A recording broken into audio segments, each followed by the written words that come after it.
bienvenue sur Boop Boop, le podcast sur l'allaitement qui va faire, nous espérons, du bruit. Moi c'est Hélène, pharmacienne. Et moi je suis Cassandre, médecin généraliste. Nous sommes de plus en plus nombreuses à allaiter nos petits cœurs sur des durées plus longues qu'avant. Si toi aussi, tu t'es embarqué dans cette aventure, si tu souhaites allaiter ou aider une personne qui allaite ou voudrait allaiter, ce podcast est fait pour toi. Tu y trouveras des conseils pratiques, des partages d'expériences, des témoignages, des séances de sophrologie, de relaxation ou encore de la rééducation du périnée. Oui, à écouter lors des tétés ou pas, le tout à travers notre regard de maman et de professionnels de santé. Nous avons créé ce podcast comme le podcast que nous aurions aimé écouter pendant une tétée, pour allaiter en toute sérénité, bien informé. Bonne écoute, c'est l'heure de la tétée. Aujourd'hui, on aborde un sujet aussi essentiel qu'émouvant. J'ai l'impression qu'on dit ça quasi à chaque épisode, mais c'est vrai. Parce qu'en France, chaque année, près de 55 000 bébés naissent trop tôt, soit environ 7% des naissances.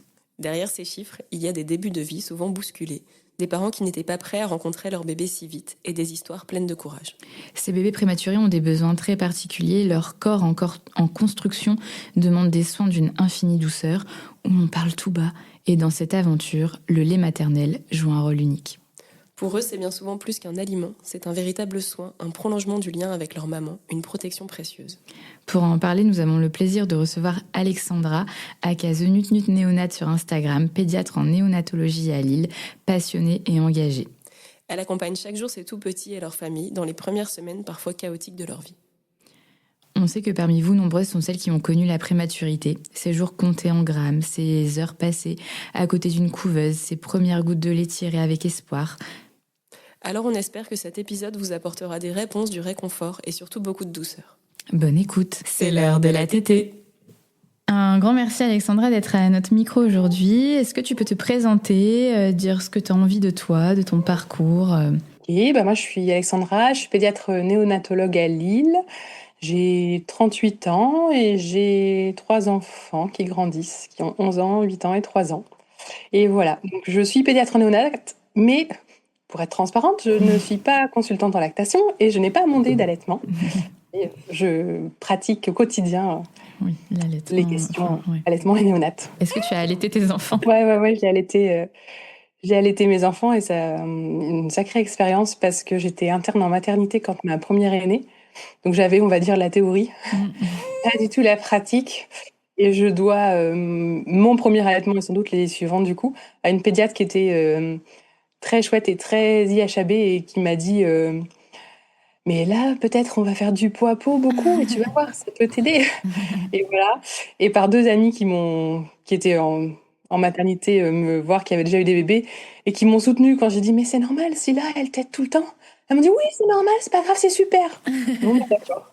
Et première expérience d'allaitement qui me fait dire depuis que l'allaitement, même si c'est naturel, c'est pas forcément évident. Ouais, bien sûr.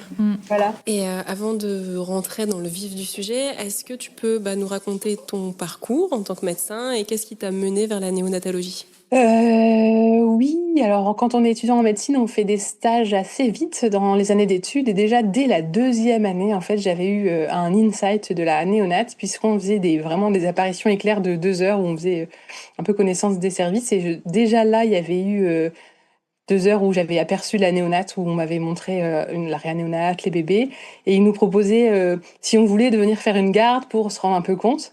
Et donc j'avais déjà fait ça en 2e année de médecine, je pense que ça m'avait un peu vraiment intéressée. Assez vite dans mon externat, quand on fait des stages vraiment plus poussés, j'avais fait la néonatologie je suis dans le service de soins continus, les soins courants, donc pas la réanéonate ni les soins intensifs, mais vraiment les soins courants. Et j'avais adoré. Et puis après, je voulais faire pédiatre et rien d'autre. Et en fait, très vite dans mon cursus de pédiatrie, je me suis orientée vers la néonate. Et du coup, je fais de la néonate. C'est pour ça que je me définis comme néonatologue avec beaucoup de respect pour mes collègues pédiatres qui font des plus grands. Moi, j'ai fait dans mon internat de la pédiatrie générale, mais ça fait maintenant 12 ans que je ne fais que de la néonate quasiment. Donc voilà, je suis très experte en bébé, beaucoup moins en questions plus classiques de pédiatrie. Sauf les urgences vitales, comme j'ai fait du SMUR pédiatrique longtemps, je suis encore à l'aise avec les urgences vitales des plus grands, mais sinon... Oui, on peut pas te demander un repas de famille ou entre copines, mon bébé fait des dents, comment les soulager, quoi.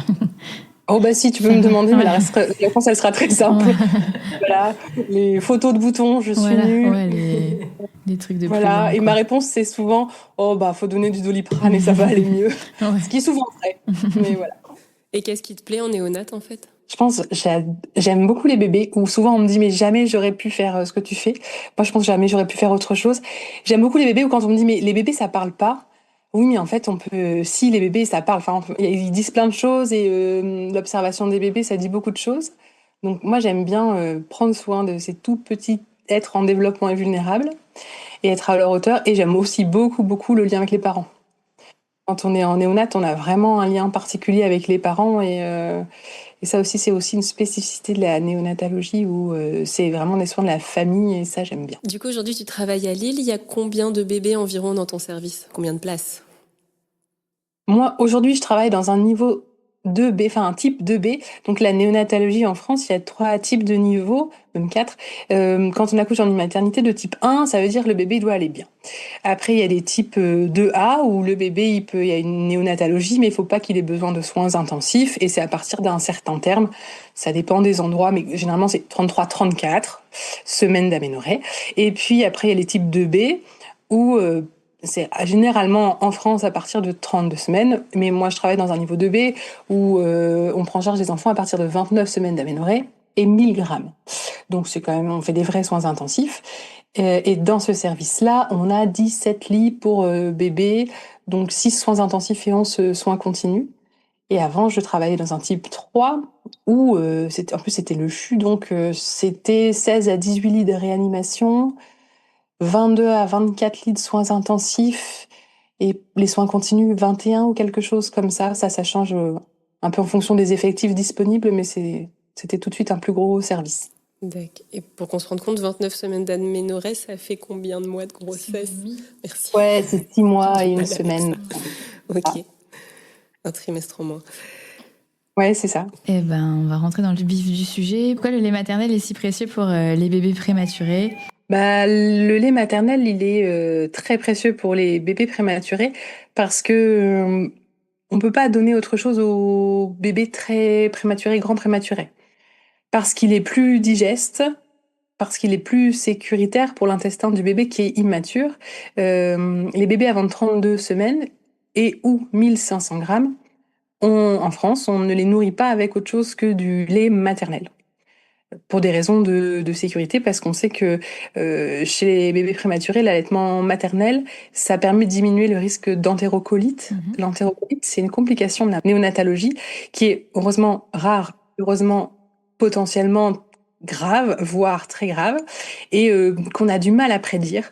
Mais ça, c'est l'intestin immature du bébé qui d'un coup s'enflamme et digère plus du tout et peut avoir besoin d'être opéré et avoir des conséquences importantes.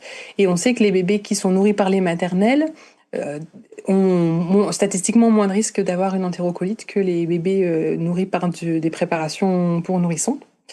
Donc le lait maternel pour les prématurés, c'est vraiment important. Et en plus, on sait qu'il est adaptatif.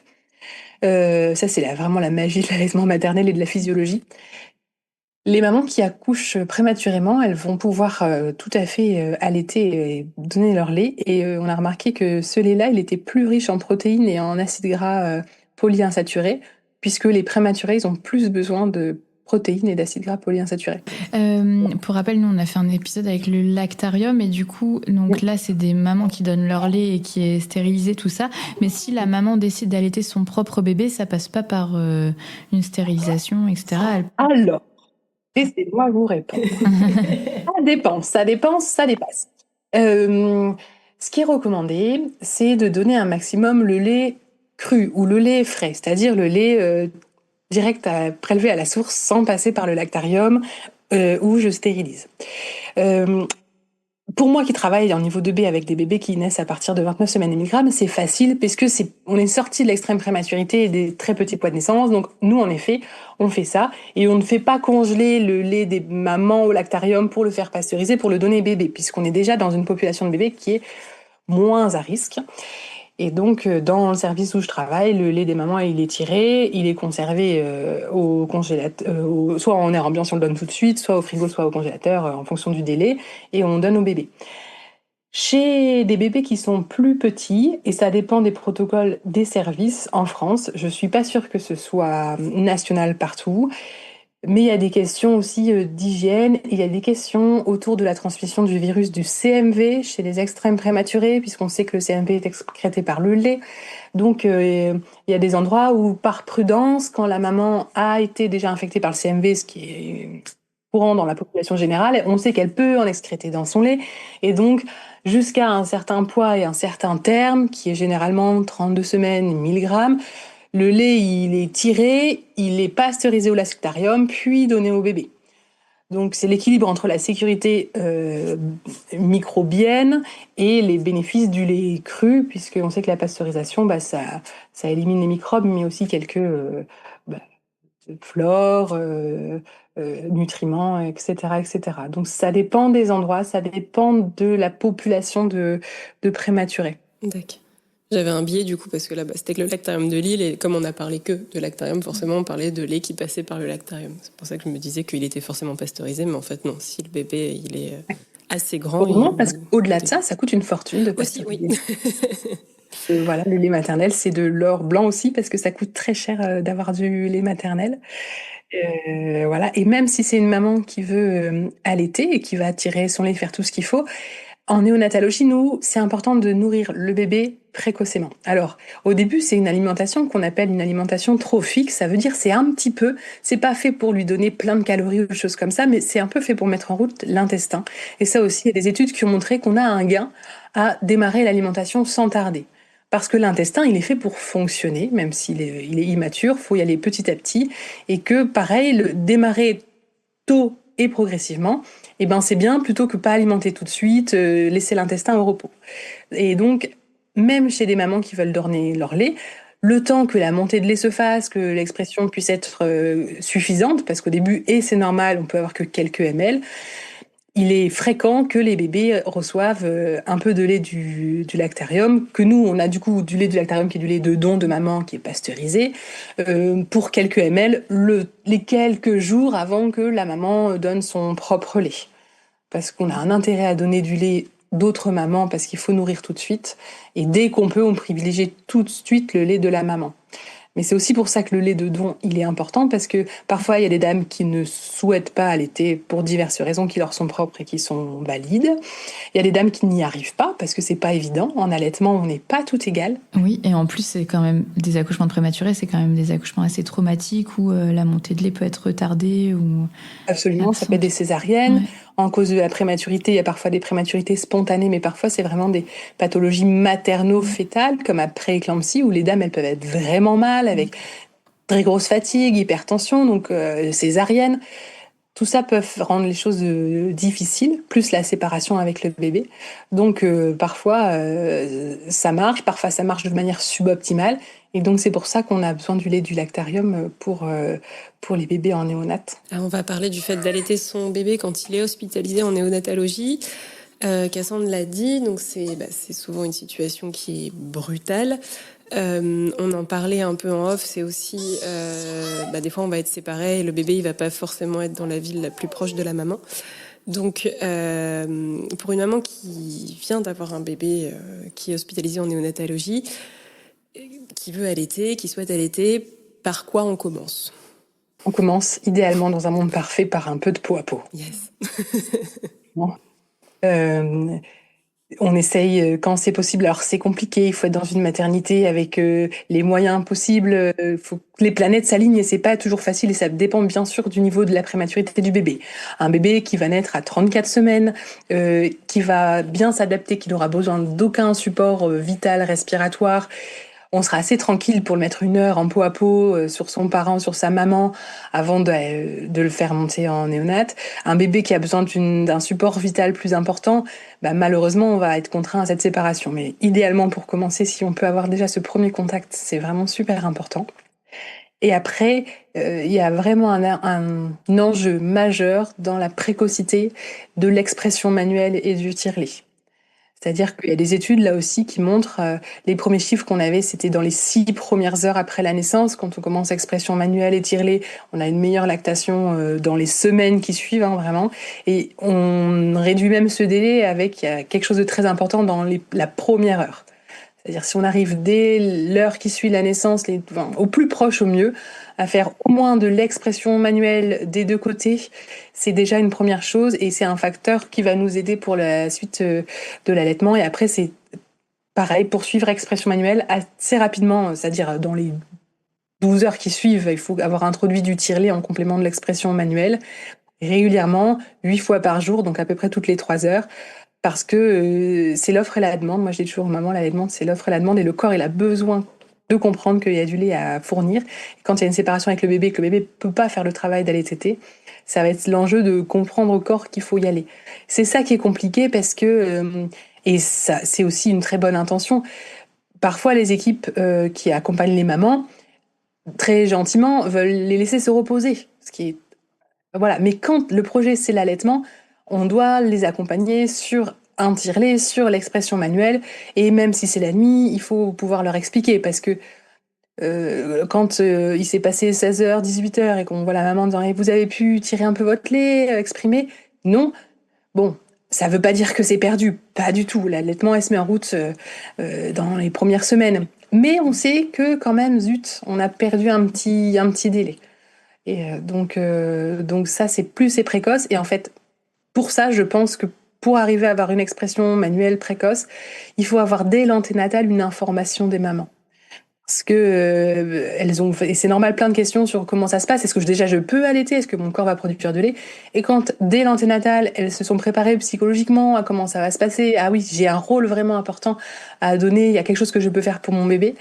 C'est important. Donc je pense que bien sûr, idéalement, c'est dès l'anténatal l'information. Après, quand c'est des fois, elles n'ont même pas du tout de préparation à l'accouchement, vu que c'est super tôt et qu'on commence vers 7 mois en général. Mais elles n'ont pas de préparation à l'accouchement. Et je fais peut-être une question bête, mais à partir de quand le bébé, de combien de semaines d'aménorrhée, il y a une tétée d'accueil, enfin, il arrive à téter, ou c'est au cas par cas, je pense? Ça dépend ce que tu mets derrière tétée d'accueil, c'est-à-dire une mise au sein, elle est jamais interdite en fonction d'aucun âge gestationnel. Ce qu'il y a, c'est qu'il faut savoir ce qu'on en attend. Tu attends pas à ce qu'elle soit forcément efficace chez des bébés qui soient prématurés. Mais d'un point de vue sensoriel, si ce bébé il montre des signes d'intérêt à aller au sein, faut y aller parce qu'il faut favoriser les expressions sensorielles agréables en termes d'oralité. Mais faut savoir ce que tu mets derrière. C'est pas nutritif, ça va être sensoriel et c'est super. Et pour la stimulation de la maman, ça va être super aussi. Parce que même si c'est pas très efficace, ce sera de l'ocytocine. Mais les bébés prématurés et même on appelle ça les late preterm, les prématurités tardives, qu'on peut très vite balayer, surtout quand on est néonatologue, 34 semaines, 35 semaines, 36 semaines, 37 semaines. Ils sont moins dégourdis que les termes, hein, et ça, on le voit en maternité, alors, bien sûr, faut voir au cas par cas, il y a des bébés à 37 semaines qui sont au taquet, des bébés à 39 semaines qui sont un peu fatigués. Mais quand même, quand on est né à 37 semaines, on peut avoir besoin d'un peu plus de temps d'apprentissage pour téter que quand on est né à 41 semaines. Donc voilà. Et alors, oui, je peux pas te dire à tel terme ils savent téter, ça dépend vraiment des bébés. C'est comme il y a des bébés, moi je dis aux mamans et aux parents, il y a des enfants qui marchent à 11 mois, il y a des enfants qui marchent à 16 mois, tout ça c'est normal et ça dépend des bébés. Pour la tétée et l'alimentation, c'est pareil. Ouais. Et chez vous, comment ça se passe? Du coup, il y a une consultante en lactation qui va voir directement les mamans, c'est une sage-femme, une puère qui s'en occupe? Alors, en anténatal, quand une dame est hospitalisée chez nous en menace d'accouchement prématuré, nous on est prévenus et il y a un entretien pédiatrique où nous on parle de tout ça. Et idéalement, quand c'est possible, quand c'est la semaine, quand c'est pas le week-end et en urgence, on a une consultante en lactation qui va aussi les rencontrer et les voir pour expliquer un peu plus précisément l'allaitement. Et puis après la naissance, c'est vraiment un travail d'équipe. Donc oui, on a une consultante en lactation, mais l'allaitement ne repose pas que sur son dos. Et ça va vraiment être, en fait, toutes les personnes qui gravitent autour de la famille s'intéressent à l'allaitement. C'est-à-dire, moi, ça fait partie de mes questions quand je rencontre les parents. Et l'allaitement, comment ça va? Est-ce que vous avez eu votre tire-lait, etc., etc. Les puéricultrices s'en inquiètent aussi de se poser ces questions-là, vont expliquer, vont montrer la taille de tétrait, le tire-lait. En maternité, les auxiliaires doivent s'en occuper, les sages-femmes. Enfin, c'est vraiment, ça doit être la préoccupation de chacun. Et question bête, mais du coup, les mamans, elles sont séparées de leur bébé ou elles peuvent rester avec? Ou ça dépend de l'âge, des machines Ça dépend. Alors, c'est dit de jamais. Enfin, idéalement, on aimerait bien en séparer personne. C'est-à-dire qu'il n'y a pas genre à partir de tel terme, c'est obligé d'être séparé de ta mère. Après, il y a les contraintes organisationnelles qui sont ce qu'elles sont et l'organisation des services qui sont ce qu'ils sont. C'est pas évident de ne pas séparer une mère et son bébé quand il y a besoin de néonatologie, ne serait-ce que parce que les services ne sont pas organisés pour ça en France à ce jour en règle générale. Donc, en majorité des cas, le bébé va en néonatologie, la maman elle va en maternité, et aussi vite que c'est possible en fonction du souhait des parents, de la santé de la maman, des chambres parents-enfants qui sont disponibles, on essaye de rapprocher la diade, la triade dans une chambre parents-enfants. Nous, parfois, on arrive à faire du zéro séparation sur des bébés qui... Enfin, quand on a une chambre de soins intensifs qui est vraiment familiale, donc quand elle est libre, on arrive parfois à faire ça d'emblée, notamment quand la maman n'a pas de pathologie qui nécessite une surveillance rapprochée des sages-femmes. Donc, faut quand même que... On sent que plein de planètes doivent s'aligner pour que ça marche, mais des fois, ça marche, il faut quand même le dire. Et sinon, moi, ce que je dis aux parents, et ce qui est vrai, c'est qu'on fait toujours tout pour que la proximité soit possible. C'est-à-dire, s'il faut installer une couchette pour que les parents puissent rester le plus possible, on le fait. Enfin, voilà, c'est à mon sens une mission importante en néonatologie de favoriser avec tous les moyens qu'on peut en fonction des besoins de chacun et des obstacles médicaux divers, de favoriser la proximité. En fait, tu parlais d'information en anténatal, mais est-ce qu'on parle de recueil du colostrum en anténatal chez les bébés prématurés Alors moi, j'en parle pas parce que je suis pas très calée sur ça pour l'instant. Mais je pense que notre consultante en lactation, elle en parle. Ça arrive que les mamans, elles disent oui, j'avais commencé en anténatal à recueillir un petit peu. Et toi, en tant que pédiatre néonatologue, qu'est-ce que tu observes chez ces mamans et ces bébés quand l'allaitement s'installe malgré toutes les difficultés ? Oh, ils sont et c'est bien. Il y a c'est souvent un peu une mission l'allaitement parce que j'ai quelque chose que je peux faire pour mon bébé. C'est-à-dire, c'est bien, et du coup, c'est important pour lui ou pour elle. Et donc, oui, forcément, il y a de la fierté, et c'est bien normal parce que, encore une fois, allaiter un bébé à terme en maternité, c'est déjà pas toujours fluide. Alors, un bébé prématuré avec le tire-lait 8 fois par jour, c'est autre chose. Donc, quand ça marche et qu'il voit les bénéfices, c'est toujours chouette. En plus, ce contexte particulier de la prématurité, ça remodèle des projets d'alimentation parce que c'est fréquent que des dames nous disent bah non, moi je voulais pas allaiter, mais en fait là vous me dites qu'il y aura peut-être le lait d'autre maman, ou alors c'est mieux pour lui parce qu'il est prématuré, donc je choisis de donner mon lait. Et d'ailleurs ça c'est une formulation que j'utilise moi beaucoup quand je vais voir les mamans anténatales. Je ne leur demande pas est-ce que vous voulez allaiter. Je leur dis mais si vous voulez vous pouvez donner votre lait, parce que c'est pas pareil de se dire bah là il est prématuré, il est vulnérable, il est petit, mon lait peut être important pour lui, donc je décide de lui donner mon lait. Et je leur dis mais ça veut pas dire que vous vous projetez dans je rentre à la maison avec un bébé au sein, ça veut pas dire que vous projetez de le mettre au sein. En fait tout est possible, mais si vous voulez on peut faire en sorte que vous donniez votre lait à votre bébé. En plus, ça peut lever un peu la culpabilité qui n'a pas lieu d'être, mais quand on accouche prématurément, je pense que les mamans, elles se sentent quand même coupables, alors que voilà. Mais et ça peut les aider un peu à lever ça aussi, je pense.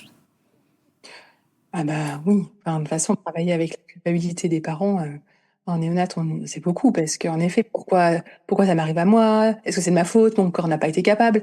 C'est super dur. Et en fait, médicalement, il n'y a rien. C'est pas de la faute des parents. Enfin, c'est pas quelque chose que vous avez mangé, que vous avez bu, que vous avez fait, que vous avez bougé. Non. Mais oui. Et pareil pour l'allaitement, on doit informer, mais on fait vraiment attention d'avoir un discours qui est pas culpabilisant. Parce que chacun fait comme il peut avec ses moyens, en fait. Hein. Donc, on informe. Notre rôle absolument à nous, c'est d'accompagner. C'est-à-dire que pour moi, si une maman elle a un projet d'allaitement, il faut pas que ça foire à cause de nous. C'est-à-dire on doit vraiment nous mettre tous les moyens pour les accompagner et les informer et les aider. Hein, voilà, tu me balances pas un tirer en chambre en disant allez-y, débrouillez-vous, parce que sinon forcément ça va pas marcher. Mais après les dames, elles font comme elles veulent, et on détricote aussi souvent à l'inverse. Hein, quand c'est trop compliqué, voilà, on peut dire mais vous pouvez faire l'allaitement pour votre bébé, mais il y a plein d'autres choses en néonat que vous pouvez faire pour votre bébé. Et c'est un peu une question de balance et d'énergie. Où est-ce que vous voulez mettre vos forces, vos énergies, votre fatigue Et on peut, enfin voilà, c'est un équilibre. Ça doit pas être évident comme discours, du coup, quand même, puisque il y a le côté insister sur le fait qu'un préma peut avoir que du lait maternel, et de l'autre côté, on soutient aussi totalement la démarche que si une mère ne souhaite pas ou ne peut pas allaiter, on n'a pas, c'est pas à nous soignants de la forcer, donc ça peut quand même pas être facile. Heureusement, du coup, qu'il y a le lactarium, on revient là-dessus pour pallier à tout ça, mais ouais, j'aimerais pas être à ta place. Bah non, moi j'aime bien parce que c'est intéressant, c'est du sur-mesure. Hein. Mm. Les soins, en néonat, on parle de soins centrés sur l'enfant et la famille et c'est vraiment répondre à leurs besoins. C'est aussi la philosophie de l'IHAB, Initiative Hôpital Ami des bébés. Moi, je travaille dans le Nord, on est un gros bassin de maternité labellisé IHAB et moi j'ai grandi dans cette ambiance-là, donc c'est vraiment chouette. Et non, moi j'aime bien ça, discuter avec les parents et voir en fonction des besoins de chacun, ça me va bien cette mission-là. Et là, on va parler plus du lien d'attachement et émotionnel qui est hyper important chez tous les bébés, mais encore plus chez les bébés préma. Au-delà de la nutrition, qu'est-ce que l'allaitement apporte dans la relation parent-bébé, surtout en néonat? Je sais pas si moi je peux répondre en tant que soignante. Je pense que ce serait aux parents de poser la question. Euh, Parce qu'en fait, est-ce que c'est l'allaitement en tant que tel ou est-ce que c'est la proximité? Euh, euh, je, et je fais attention à la façon dont je réponds parce que, encore une fois, pour les mamans qui ne souhaitent pas ou pour qui ça ne marche pas, je veux pas qu'il y ait un discours, bah, du coup, vous n'avez pas de lien avec votre bébé parce que vous n'avez pas allaité. Parce que pour moi, il y a allaitement et il y a tellement plus que l'allaitement autour de tout ça. Donc, bien sûr, il y a un lien particulier avec son bébé à travers l'allaitement, mais je pense qu'il peut être très positif dans ah, c'est super, ça y est, tu vas au sein, il y a des premières tétées où je te donne mon lait. Mais je pense aussi qu'il peut avoir des perceptions qui soient pas si positives que ça dans bah mince, j'y arrive pas, ou alors j'aime pas ça, j'en ai marre, je déteste le tire-lait. Et en même temps, pour être politiquement correct, je dois, parce que je suis une maman, donc je dois fournir mon lait. Et je vois régulièrement des mamans qui sont voilà, on sent que l'allaitement, elles tirent sur la corde et elles font tout ce qu'ils peuvent parce que l'allaitement, quand même, pour le bébé, c'est bien, mais elles sont épuisées, elles sont tirées par cette culpabilité, mais quand même, pour lui, c'est bien. Oui, mais si derrière vous avez une maman qui est stressée, focalisée sur son allaitement et qui, du coup, en perd la relation avec son bébé, on n'a pas non plus gagné. Parfois, vaut mieux lâcher sur quelque chose qui convient pas aux parents quand c'est l'allaitement et de favoriser le lien et la relation plutôt que d'être dans l'anxiété de performance, de lactation. Donc là, encore une fois, j'ai une réponse qui est un peu floue, mais c'est parce que c'est du sur-mesure. Je pense qu'il faut vraiment en fonction des familles. Alors bien sûr, l'allaitement pour le lien, c'est super, ça favorise l'ocytocine, mais quand il n'y a pas l'allaitement, il y a le pot à pot, la présence parentale, le contact vocal précoce, les interactions. J'ai en ce moment dans le service une famille où il n'y a pas d'allaitement pour une raison X ou Y, et je peux vous dire que le lien avec les enfants et les parents, il est super et hyper adapté et hyper cohérent. Donc voilà ce que j'en dirais. Yes. Et tu en as parlé justement, le fameux pot à pot, donc qui est bénéfique qu'on allaite ou pas. C'est souvent un moment clé dans vos services. Est-ce que tu peux nous dire pourquoi c'est si puissant, aussi bien pour le bébé et pour les parents? Je sais même pas si on connaît hyper bien la physiopathologie du pot à pot, si ce n'est que ça fait sécréter l'ocytocine et quand on a de l'ocytocine, on est quand même hyper zen. Mais il y a des études vraiment, enfin pour le coup, il y a pléthore d'études sur le sujet, notamment chez les prématurés qui définissent les bénéfices du pot à pot. Et c'est incroyable. Moi, ce que j'ai longtemps dit aux parents, mais parce que je le crois tellement fort, je leur dis, si c'était un médicament, je peux vous dire que la firme pharmaceutique, elle le ferait payer super cher. Parce qu'il n'y a pas de médicament aussi efficace que ça.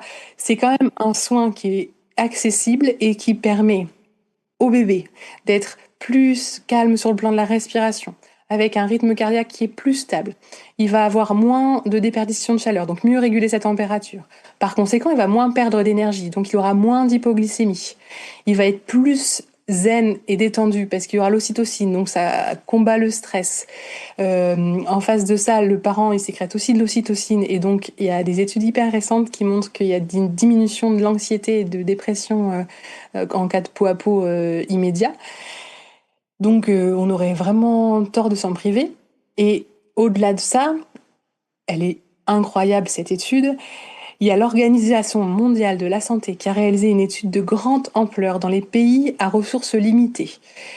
Des pays d'Afrique, quatre pays où ils ont étudié le fait de mettre les bébés qui pesaient moins de 2,5 kg, parce que c'est des bébés fragiles dans ces pays-là, enfin dans tous les pays, mais là encore plus, dès la naissance, tout de suite en peau à peau, versus pendant 6 heures, il me semble, on fait on fait les soins standards, mais pas le pot à pot immédiat. Et en fait, et c'était une étude vraiment bien faite où c'était randomisé, c'est-à-dire toi tu iras en pot à pot, toi tu feras les soins standards, toi tu iras en pot à pot, toi tu feras les soins standards, pour être sûr que s'il y a une différence qu'on observe, c'est vraiment dû à l'intervention pot à pot.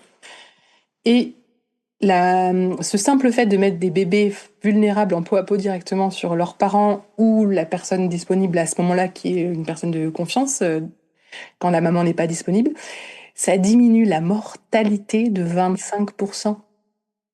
Voilà, j'ai pas d'autre chose à dire. Alors là, c'est des pays en voie de développement, à ressources limitées. C'est pas dans nos pays à nous. Mais je trouve que quand même, c'est démontrer le pouvoir incroyable du pot à pot. C'est clair. Il y a une définition que j'aime bien, alors c'est pas de moi, c'est les cours de Dulam, mais en fait, c'est que le pot à pot, c'est l'habitat naturel du nouveau-né, c'est-à-dire là où il s'attend à être, là où ses besoins sont comblés, en fait. Et c'est vraiment ça, en fait. Il sort d'un milieu intracorporel. Et le milieu extracorporel, c'est là, c'est l'odeur, c'est la chaleur, c'est la voix, c'est là où peut-être il peut se nourrir s'il va vers le sein. Enfin, c'est... Voilà. Et moi, j'en parle aussi des fois, c'est que moi, j'avais pas très bien compris ça pour mon premier enfant. Et c'est ma maman qui est puéricultrice qui est arrivée dans ma chambre et qui m'a fait, mais pourquoi ton bébé est habillé, il n'est pas sur toi? Et vraiment, elle m'a engueulée, et du coup, il s'est retrouvé en couche sur moi et monté de lait dans l'heure qui suit, quoi. C'était incroyable. Donc vraiment, ouais, c'est exactement ça. Je suis convaincue. Moi, je parle de transition sensorielle. C'est un environnement qui est sensoriellement adapté, en effet, pour le bébé. Il entend les bruits du cœur, il reconnaît l'odeur, et c'est très rassurant pour lui. Et puis, ça, c'est pas de moi l'expression, c'est Ingrid Baillot, qui est sage-femme maintenant au Canada, mais qui parle du 4e trimestre de la grossesse. Sur le fait que c'est vraiment une transition sensorielle, en fait. Il était in utero, au chaud, dans l'obscurité, avec des bruits un peu étouffés. Il peut pas sortir dans le froid, à la lumière, complètement éparpillé. Donc voilà, ça c'est vrai en néonate, c'est vrai en maternité, c'est vrai dans les semaines qui suivent la naissance. Ouais, faut pas hésiter. Parce que en fait, moi, j'étais bonne élève, j'avais entendu, faut faire 2 heures de pot à pot. J'ai fait 2 heures de pot à pot à la sortie, puis après, plus. Non. Tant que tu peux. La seule chose à mettre dans une valise de maternité, mais c'est un bandeau de pot à pot. Et pour le coup, voilà, j'ai 3 enfants. Ma première, j'étais complètement inexpérimentée, c'est le pot à pot qui a sauvé mon allaitement. Mon dernier, je peux vous dire, j'avais 35 ans, j'étais néonatologue, j'ai fait du pot à pot H24 avec mon mari, on a fait par tranche de 3 heures, chacun son tour, avec le bandeau de pot à pot. Ça, je précise quand même pour que le pot à pot soit vraiment sécurisé. Moi, j'aime bien le bandeau parce que malheureusement, parfois on s'endort et il faut vraiment pas que le bébé puisse glisser ou s'enfouir. Mais en toute sécurité, c'est vraiment bien. J'ai pas eu de nuit de Java, j'ai eu un bébé hyper zen et ça veut pas dire qu'au retour à la maison, il était collé à moi, hein, pas de problème. Donc c'était vraiment chouette. Et puis s'il est collé, c'est pas très grave. La prématurité, c'est un peu pour les parents des montagnes russes émotionnelles. Qu'est-ce qui les aide à tenir selon toi? Alors, c'est pas selon moi, parce qu'il y a aussi des études qui ont été faites. Il y a des équipes qui travaillent beaucoup de plus en plus sur justement les parents en néonatologie. Et il y a des études qui sortent sur les besoins des parents, etc., etc. Alors, c'est pas ce qui les aide, mais quand on interroge les parents a posteriori sur sachant qu'il s'est passé ce qui s'est passé, qu'est-ce que vous auriez aimé qu'on vous dise ou qu'est-ce que vous regrettez? Et ils disent différentes choses. C'est important de prendre soin de soi. Si j'avais su, j'aurais demandé plus d'aide.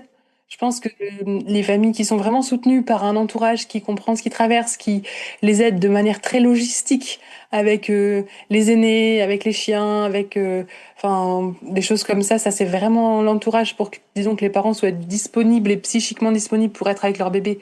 Ça, je pense que c'est très important, le soutien. Parfois, le soutien avec les pères PAIRS, par les associations, ou par les parents qui sont là en même temps, qui comprennent ce qu'on traverse.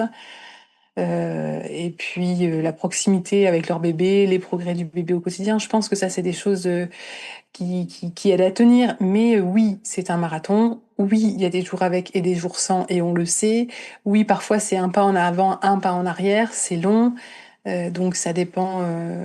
je pense aussi, ça dépend de chaque famille, ça dépend de chaque parent, mais quand même, ce qui ressort, prendre soin de soi, dans le sens où prendre aussi à pouvoir dormir, se reposer et se focaliser aussi un peu sur son bien-être, c'est important.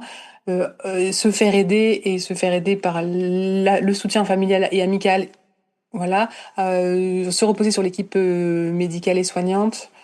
Et et ouais, maintenir la proximité, faire du pot à pot, avoir des messages aussi d'espoir, d'encouragement. Je pense que ça aide. Mais oui, en fait, et aussi, il faut accepter qu'il y ait des jours avec et des jours sans.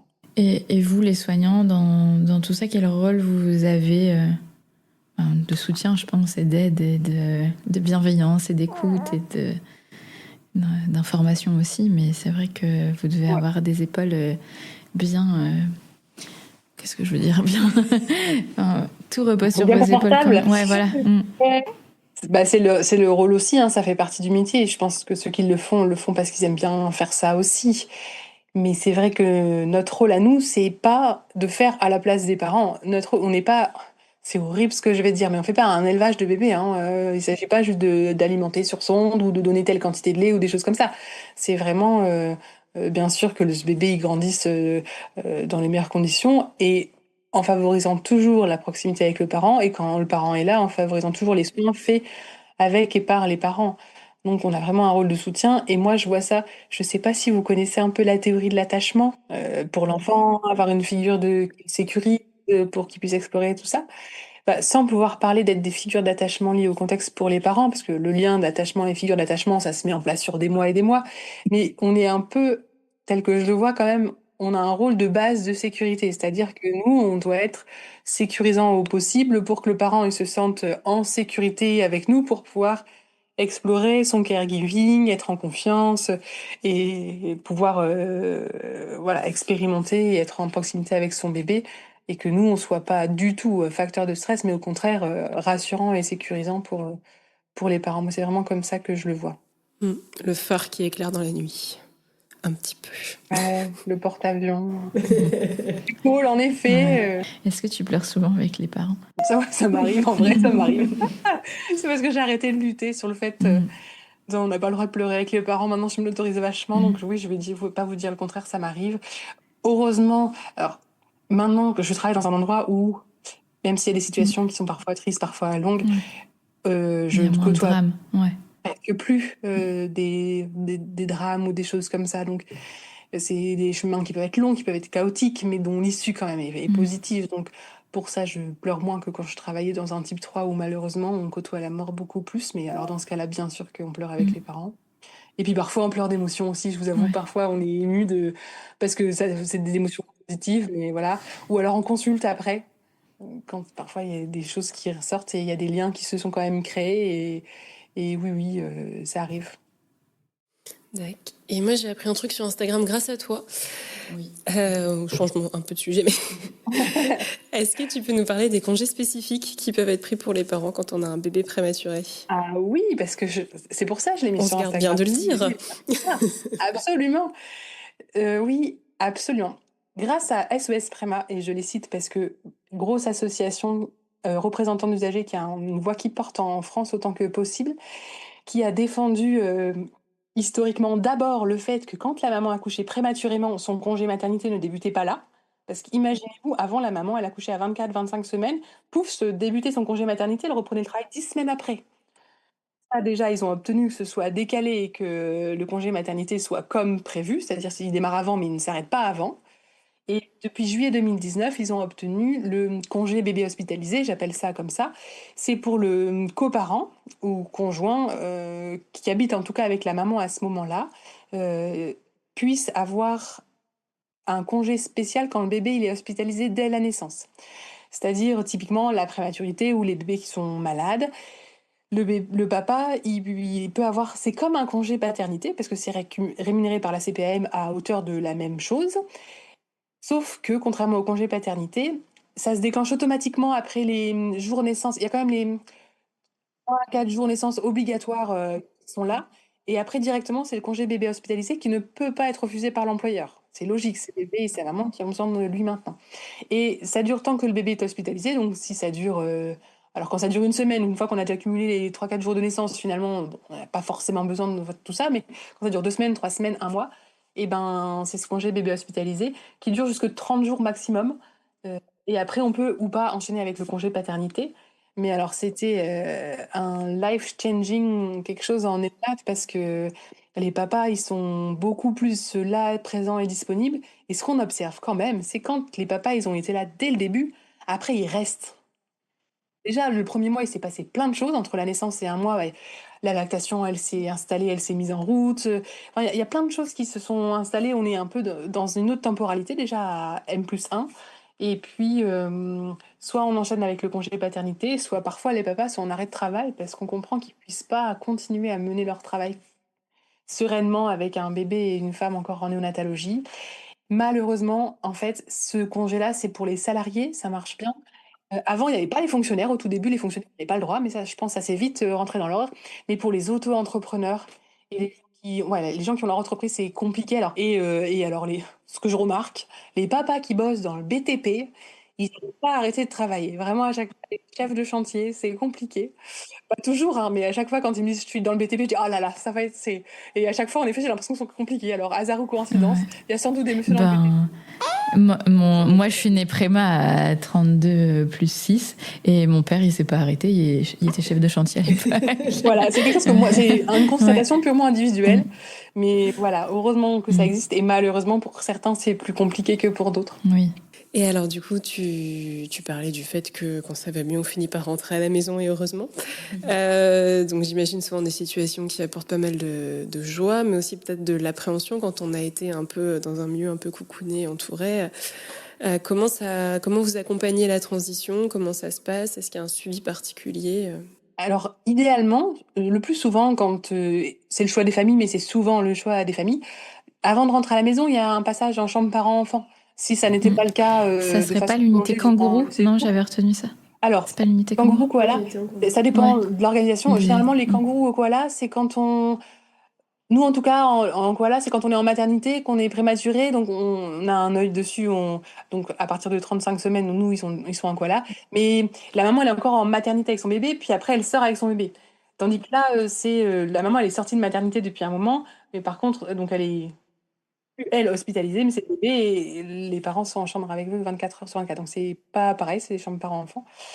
Donc, on essaye de faire ça avant la sortie. Ça permet d'être un peu en conditions réelles, de voir comment essayer de vous laisser en autonomie pour que vous voyez 24 heures sur 24 comment ça puisse être. Qu'en effet, il y a des parents qui se rendent compte que les bébés, et je dis pas ça du tout de façon péjorative, mais parce que c'est vrai, les bébés, la nuit, ça fait du bruit.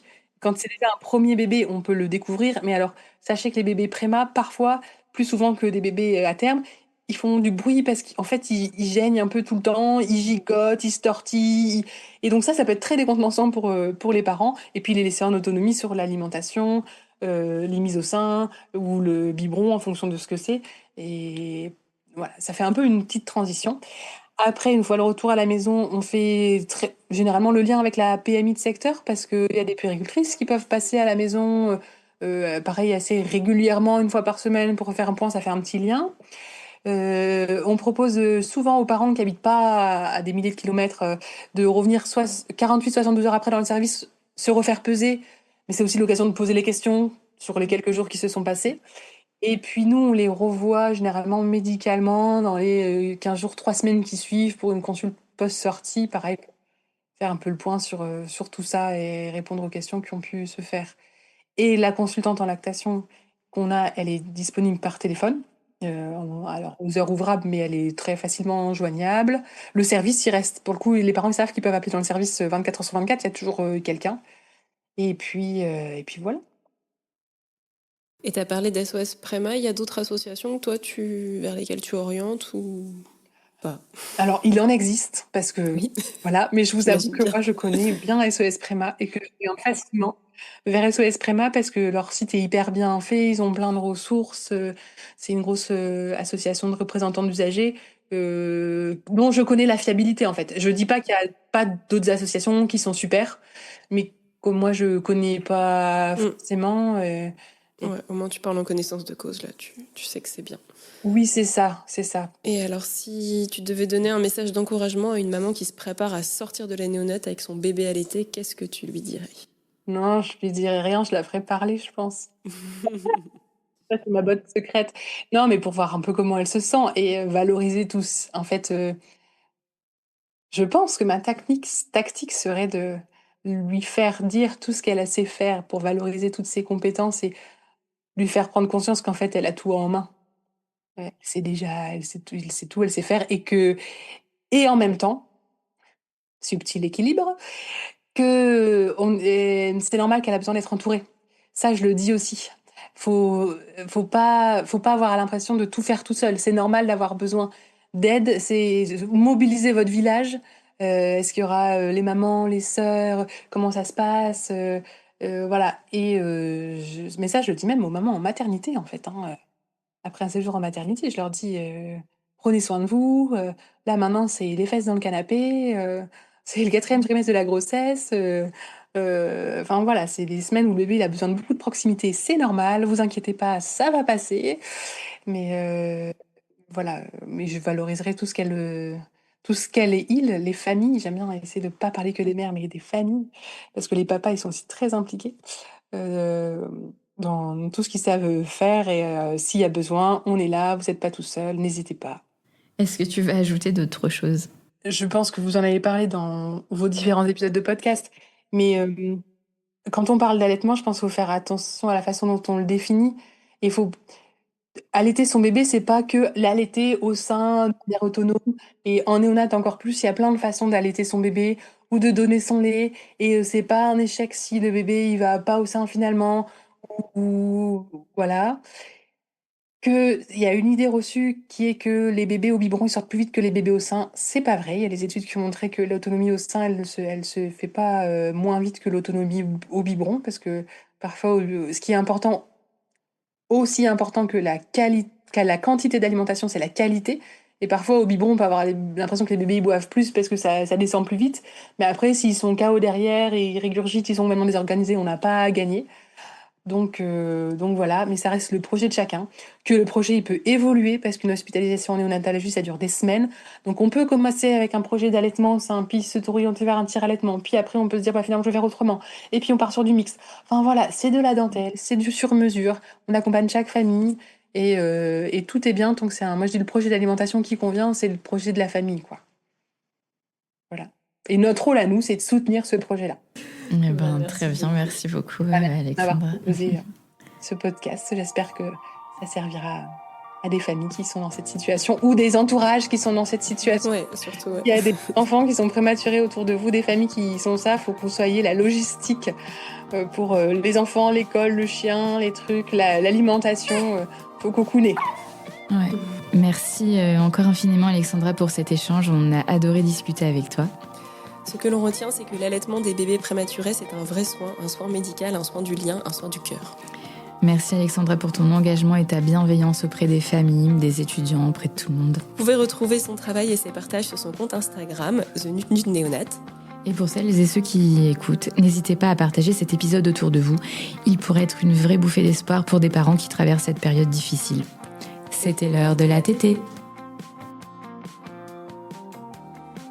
N'hésite pas à noter ou commenter notre podcast et à le partager pour que Bouboub soit écouté par des mamans qui allaitent ou futures mamans qui souhaitent allaiter. Pour pouvoir allaiter en toute sérénité, bien informée. C'était l'heure de la tétée.